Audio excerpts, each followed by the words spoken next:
This is lecture number DR056AA12. It is the 56th lecture of the Mega Genius Lectures and the 12th lecture of the Advanced Ability series. It was recorded on September 2nd, 2016. The title of this lecture is Completely Defeated, from The Great Mystery of Jack the Ripper, Parts 3 and 4. It is 37 minutes long. Copyright 2005 and 2016 by Mega Genius Incorporated, all rights reserved. This lecture is protected by internationally valid copyright. It may not in whole or in part be duplicated, transmitted, or otherwise reproduced without the express permission of Mega Genius Incorporated. Unauthorized translation, importation, or distribution is a violation of applicable laws. Mega Genius is a United States federally registered trademark and service mark. And now, here's Mega Genius.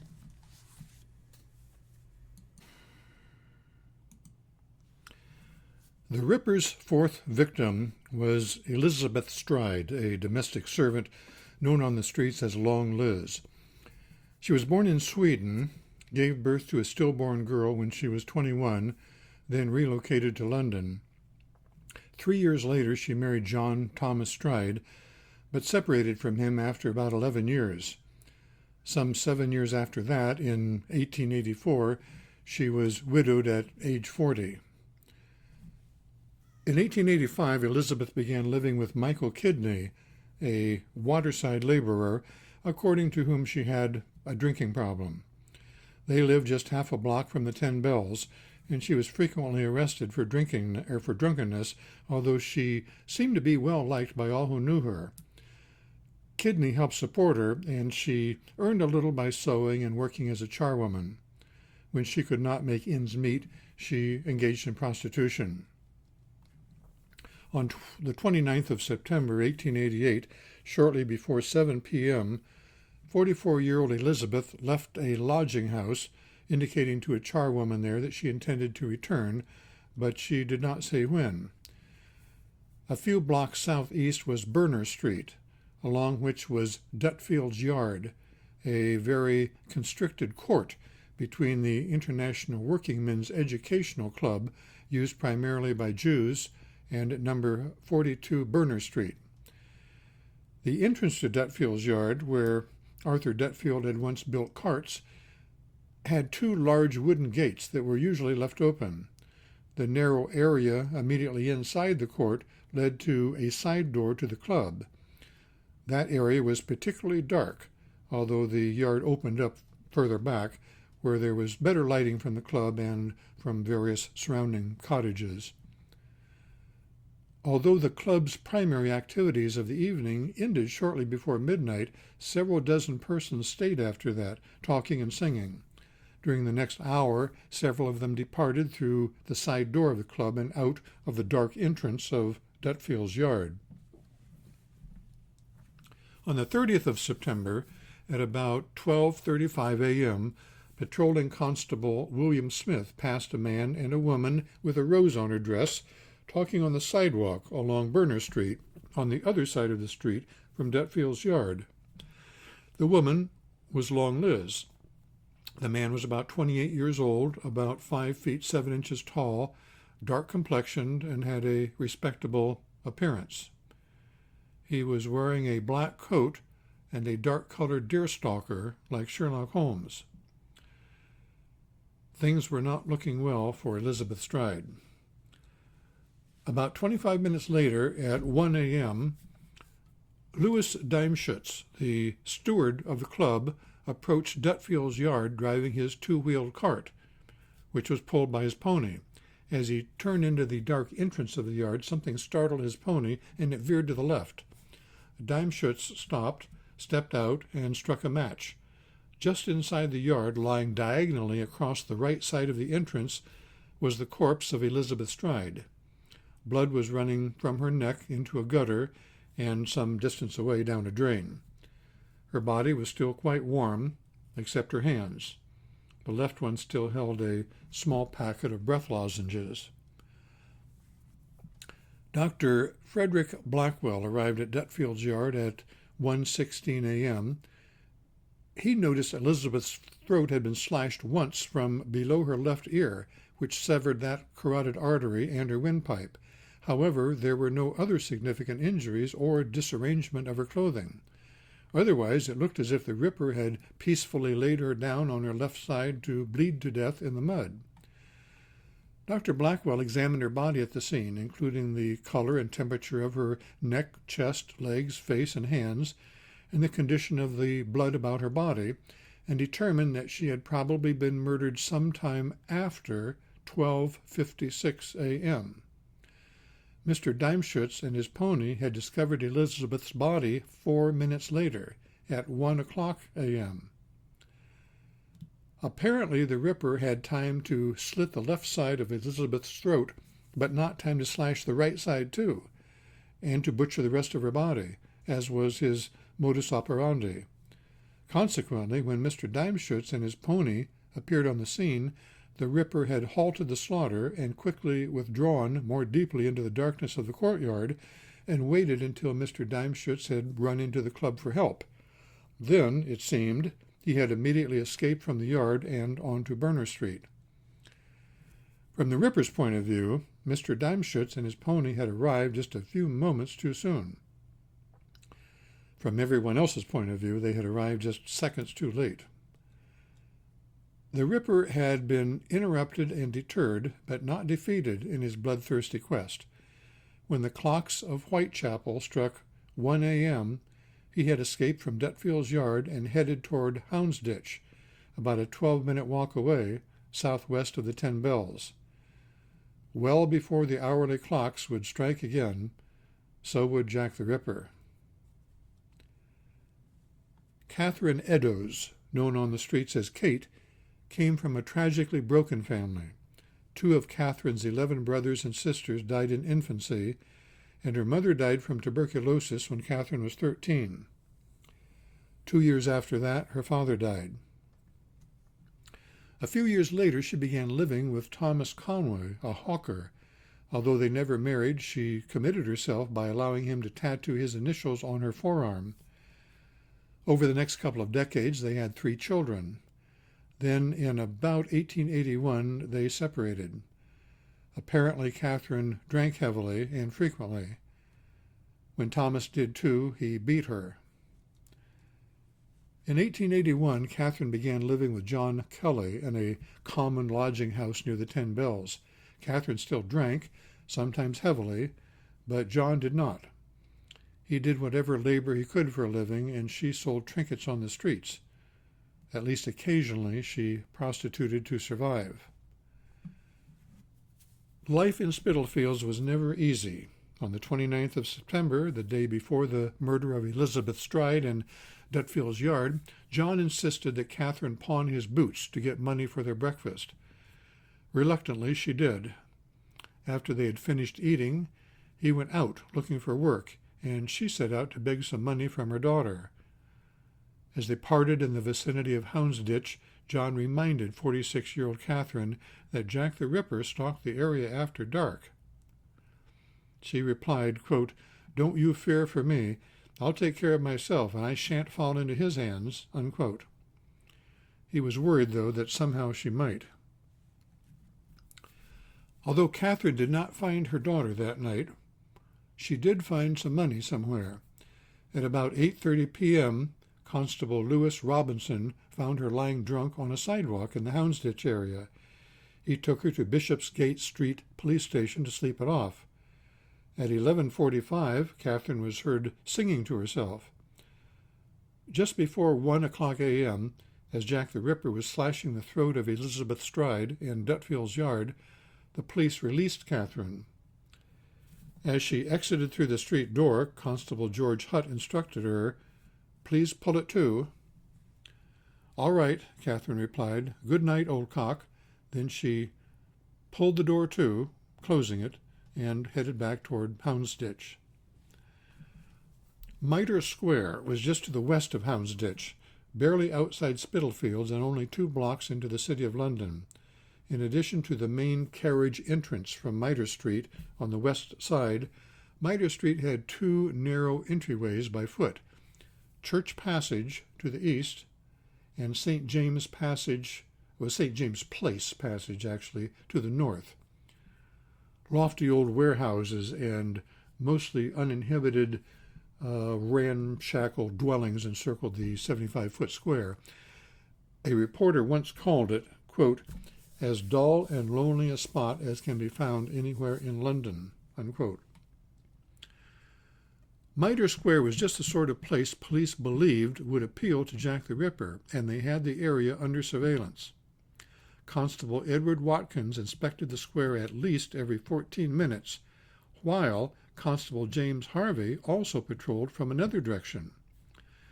Constable Richard Pierce and his family were actually sleeping in one of the houses that formed the square, as were several other residents, and George Morris, a watchman at the square, had been a constable with Scotland Yard.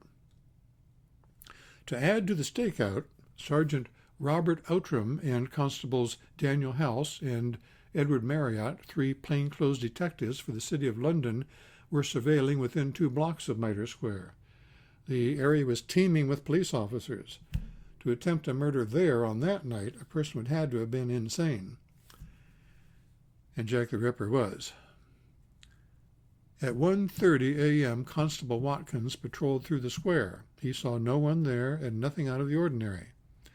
At about 1:41 a.m., Constable Harvey passed by the Church Passage entrance to the square, saw no one, and heard nothing. At about 1:42 a.m., George Watkins, the watchman, looked out into the square, and neither saw nor heard anything unusual. At about 1:44 a.m., just 3/4 of an hour after the murder of Elizabeth Stride, Constable Watkins again patrolled through Mitre Square. Suddenly he captured in the light of his lantern a sight that he later described as unlike anything that he had ever seen in his 17 years of police work. In the darkest corner of the square lay the body of Catherine Eddowes on her back, her throat slashed from ear to ear. Constable Watkins reported, quote, she was ripped up like a pig in the market. The head was nearly severed from the body. Blood was everywhere to be seen. It was difficult to discern the injuries to the face for the quantity of blood that covered it. A more dreadful sight I never saw. It quite knocked me over, unquote. The Ripper had severed Catherine's nose completely from her face, in addition to various other salvaged mutilations to her head. He had ripped open her torso, from her lower abdomen to her breastbone, hauled out her intestines, and dumped them on the cobblestones above her right shoulder. He had placed another section of intestine about 2 feet long between her body and her left arm. There were 6 stabs to her pancreas, spleen, and liver. He had also cut off a large section of her white cloth apron, which was nowhere to be found. In addition, he had cut out her uterus and her left kidney, and had taken those organs away with him. Dr. George Sequeira was the first physician on the scene. At about 2 o'clock a.m., Dr. Frederick Brown, the London City Police Surgeon, arrived at about 2:18 a.m. and determined that Catherine had been murdered at that location. Her body was quite warm and showed no signs of rigor mortis. Both physicians agreed that Catherine had died no earlier than about 1:45 a.m., the same time that she had been discovered. Apparently, the entire slaughter had occurred within seconds. George Morris, the watchman at Mitre Square and former constable with Scotland Yard, exclaimed, quote, the strangest part of the whole thing is that I heard no sound. It was only last night I made the remark to some policeman that I wish the butcher would come round Mitre Square and I would soon give him a doing, and here, to be sure, he has come, and I was perfectly ignorant of it, unquote. At 2:55 a.m., a few blocks away in Spitalfields, Constable Alfred Long discovered a bizarre message written in white chalk on the jamb of a doorway along Goulston Street. It read, "The Jews are the men that will not be blamed for nothing." Primarily Jews frequented the International Working Men's Educational Club next door to Dutfield's Yard, where Elizabeth Stride had been murdered less than 3 hours before. Mitre Square was close to the Imperial Club, frequented by Jews. Moreover, the area where the chalk message was discovered was highly populated by Jews. If the Ripper had written the message, then apparently he had anti-Semitic intentions. Whoever had written it had done so within the prior 35 minutes since Constable Long had last patrolled the street. There were strong feelings against Jews in the Whitechapel area at that time, primarily because a particular Jew was rumored to be the Ripper. An analysis by police of the evidence against him proved that he was not. Nevertheless, passions had been ignited, and if the Ripper had scrawled the message, he had hoped to inflame them further. From the sidewalk directly beneath the message, Constable Long picked up the bloody missing section of Catherine Eddowes' white cloth apron. Soon thereafter, on the 16th of October, 1888, George Lusk, the chairperson of the Mile High Vigilance Committee, formed by residents to aid police in the investigation, received a small package in the mail. Inside was half of an adult human's left kidney, preserved in spirits. Dr. Thomas Openshaw, curator of the Pathological Museum, and Dr. Gordon Brown, the London City Police surgeon, both examined it carefully. Their expert opinions were that it could well have been butchered from the body of Catherine Eddowes. In an accompanying note purported to be from the Ripper, the sender stated that it was part of her kidney, and that the other half he had fried and eaten, adding that it had tasted very nice. Although rewards totaling £1,200 had been offered, hundreds of suspects questioned, admissions and releases at insane asylums reviewed, and thousands of tenements searched, it was all to no avail. Jack the Ripper had proved to the police repeatedly that he could appear like an apparition, slaughter seemingly instantly, and vanish like a vapor. Everyone knew when. He struck at holidays and on or near weekends, always between midnight and 6 a.m. Everyone knew where. His victims lived within a few hundred yards of the 10 Bells. His kill zone had only half a mile radius. Now he had proved to the police that he could murder at will, under their very noses. Walter Dew, a detective with Scotland Yard, observed, quote, "It seemed as though the fiend set out deliberately to prove that he could defeat every effort to capture him," unquote. Major Henry Smith, acting commissioner of the City of London Police, described his own state of mind as, quote, "completely defeated," unquote. There was only one thing that Jack the Ripper had yet to prove: how brutal he could really be. The Ripper's sixth and final victim was 25-year-old Mary Jane Kelly, known as Black Mary, an attractive prostitute with what was described as, quote, "blue eyes and a very fine head of hair which reached nearly to her waist," unquote, who often plied her trade near the 10 Bells. Mary was born in Limerick, Ireland. She grew up in Wales. At 16, she married a coal miner who died in a mine explosion a couple of years later. In 1884, at age 21, she moved to London, where she worked in a brothel. In 1887, she began living with Joe Barnett, a market porter in Spitalfields. Mary and Joe were frequently behind in their rent. To get back on their feet, Mary would sometimes prostitute, which was the subject of arguments between them. Joe freely gave her what money he could, but insisted that he would not live with her if she prostituted. They lived at number 13 Miller's Court, a diminutive, meagerly furnished, grungy dwelling off Dorset Street, just 1 block from the 10 Bells. The lodging had 2 windows, one of which an intoxicated Mary had broken 2 panes from during an argument with Joe. In late October 1888, Joe was unemployed.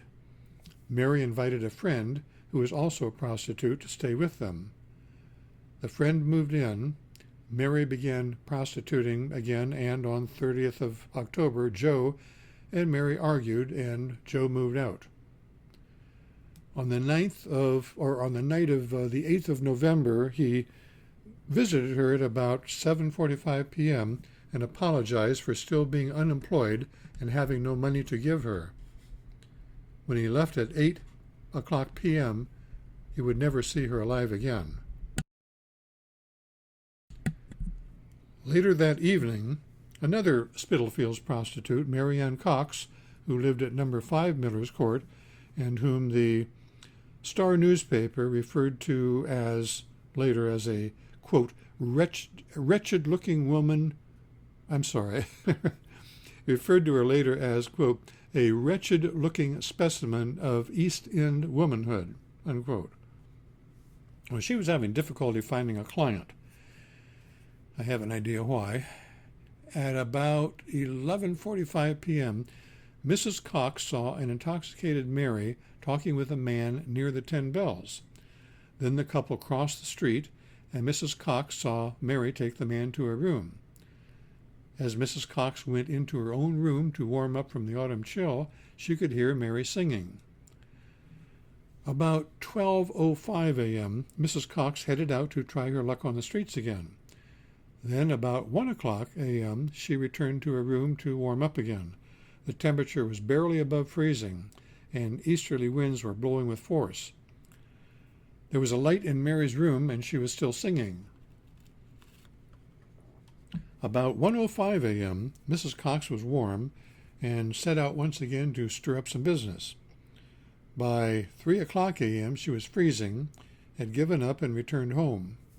A gas lamp about 8 feet in front of Mary's door illuminated it in the courtroom, or courtyard, I should say. Mary's room was dark and silent. At 10:45 a.m., John McCarthy, Mary's landlord, sent his assistant to see Mary to collect the rent that was in arrears. When no one answered the door at number 13, Thomas Boyer peeked through her broken window. All he saw was, quote, a lot of blood, unquote. Then he ran to get his employer, who rushed to the dwelling.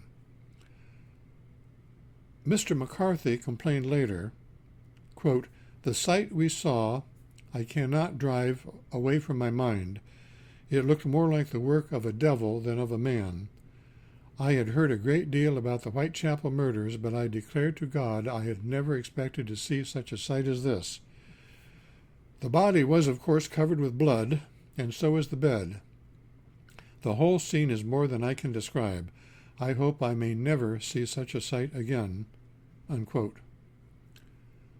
Detective Walter Dew recalled that when Inspector Walter Beck looked through the broken window, quote, he staggered back with his face as white as a sheet. For God's sake, Dew, he cried, don't look.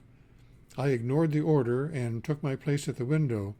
When my eyes had become accustomed to the dim light, I saw a sight which I shall never forget to my dying day, unquote. Then Elizabeth Prater, another prostitute who lived in Miller's Court, was tempted to look through the broken window for herself, and remembered, quote, I could bear to look at it for only a second, but I can never forget the sight of it if I live to be 100, unquote.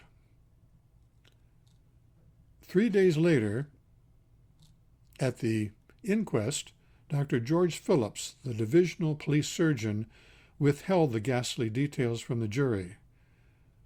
Nevertheless, they would be revealed 99 years later in recently discovered notes taken by Dr. Thomas Bond during the post-mortem. Mary was lying in bed, on her back, almost completely naked. The cause of death was loss of blood from her right carotid artery, which had spurted several times against her bedroom wall when the Ripper had slashed through her whole throat right down to her spinal column.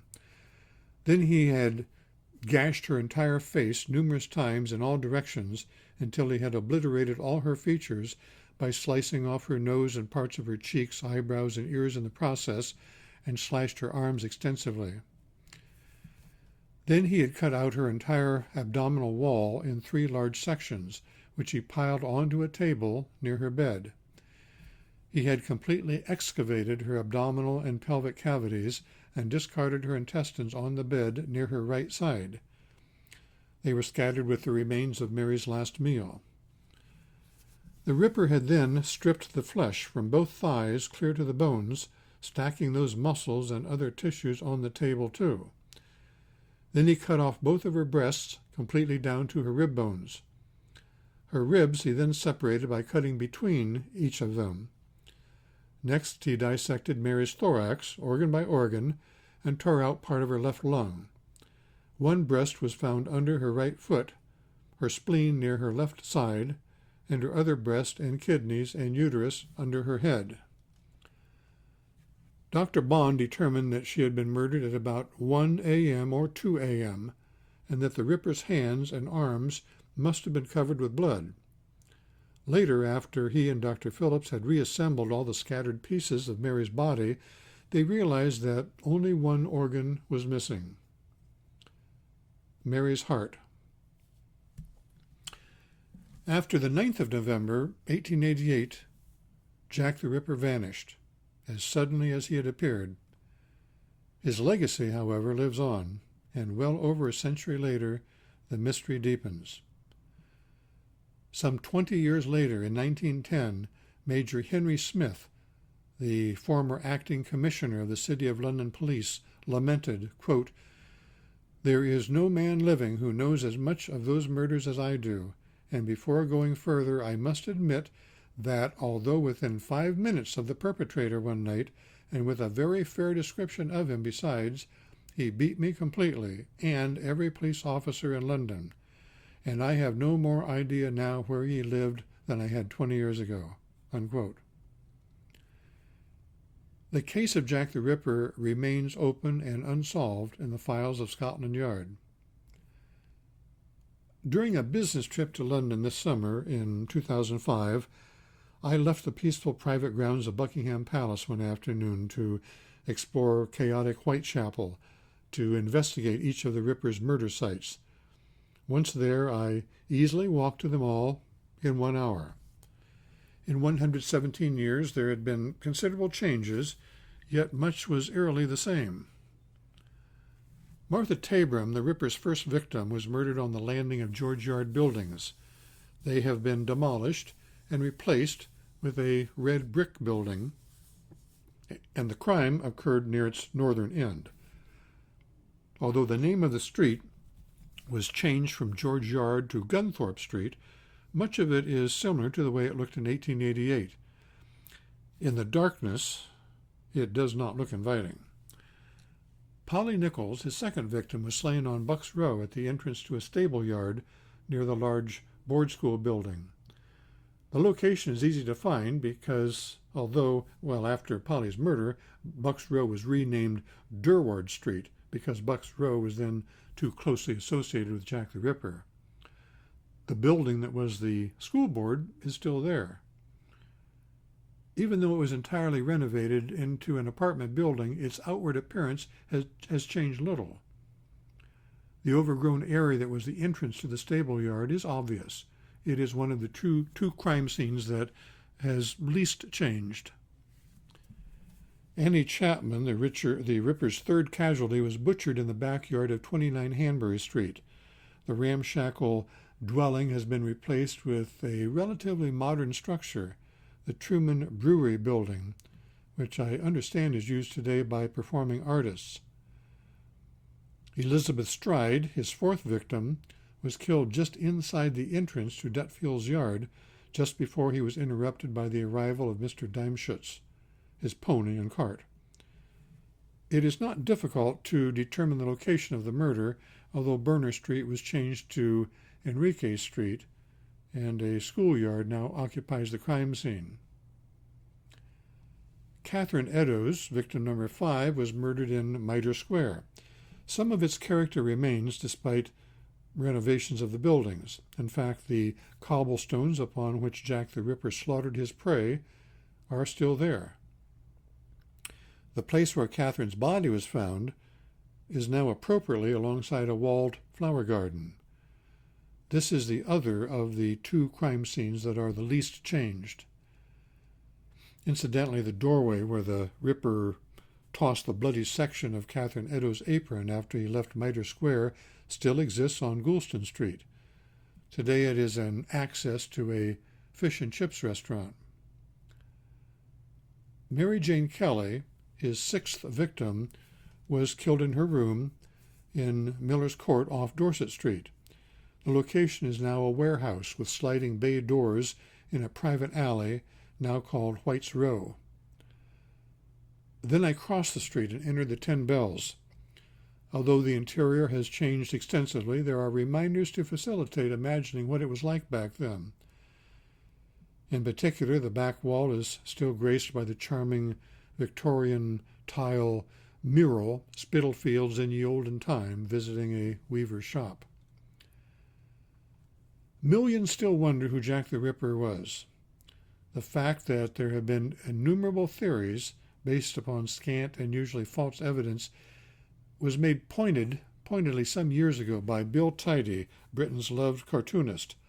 His drawing showed Sherlock Holmes, backed up by two constables, kneeling before a perturbed Queen Victoria. The caption read, quote, "I have reason to believe that you are Jack the Ripper," unquote. The Ripper was not a man. He was the lowest form of animal, which prowled Victorian London's East End in the darkness like some otherworldly nightmare, although during the day he passed for a human being.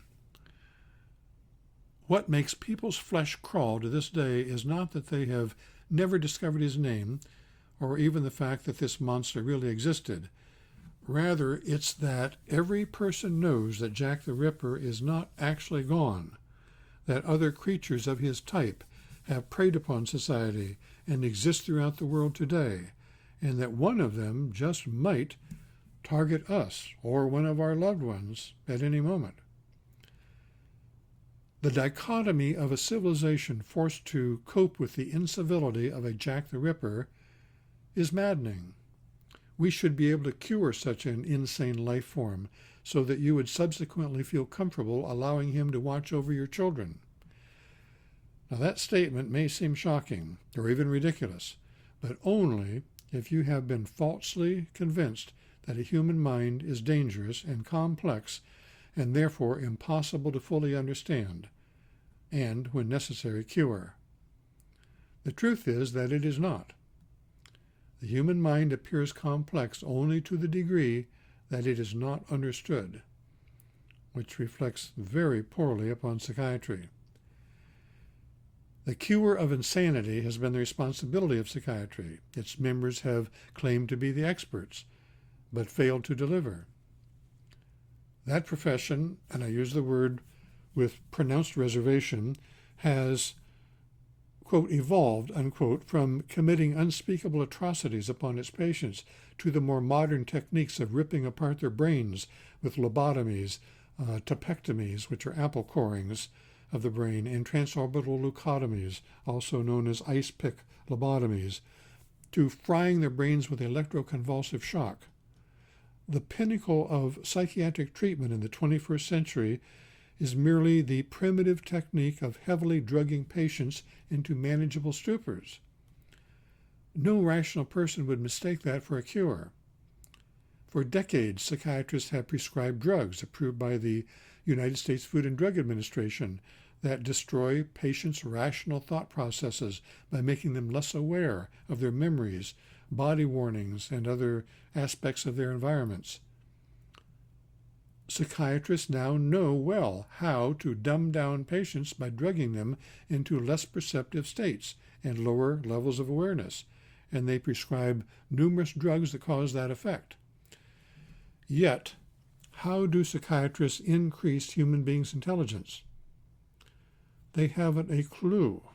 For example, conversely, how many FDA-approved drugs do psychiatrists use to brighten up their patients by addressing what they like to refer to authoritatively as, quote, behavioral or psychological symptoms of conditions marked by deteriorated cognitive thinking, unquote. A psychiatrist at Harvard University recently admitted to me, none. The fact that psychiatry may appear to help a small percentage of patients is meaningless, since 22% of people will seem to benefit from the shaking of a witch doctor's rattle above their heads or the ingestion of a placebo. By psychiatry's own admission, its alleged rate of cure is less than that. If you know your ABCs and can tell your colors, that tells you that psychiatry is doing more wrong than right. Jack the Ripper and psychiatry are blood brothers, although the Ripper could have easily understood psychiatric techniques much better than psychiatry could ever understand him. Jack the Ripper and psychiatry both unconditionally failed Ethics 101. Moreover, just as the Ripper pretended to be something that he was not, so does psychiatry today. Now, my intention is not to degrade psychiatry. It has already done that to itself. By its own statistics, psychiatry has admitted its unworkability.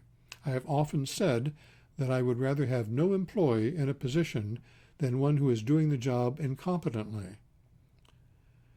An incompetent person can falsely give the appearance of doing a job. You may think that the job is being done, but it is not. On the other hand, if the position is vacant, at least it is obvious that nothing is being done. Now, psychiatry should step aside from the field of mental health to permit the introduction of workable technology from some other quarters, although I do not know any quarter that would be prepared to do that at this time. Of course, since it is more concerned with money than ethical duty, it will not step aside. Therefore, it will gradually be pushed aside by advanced technology.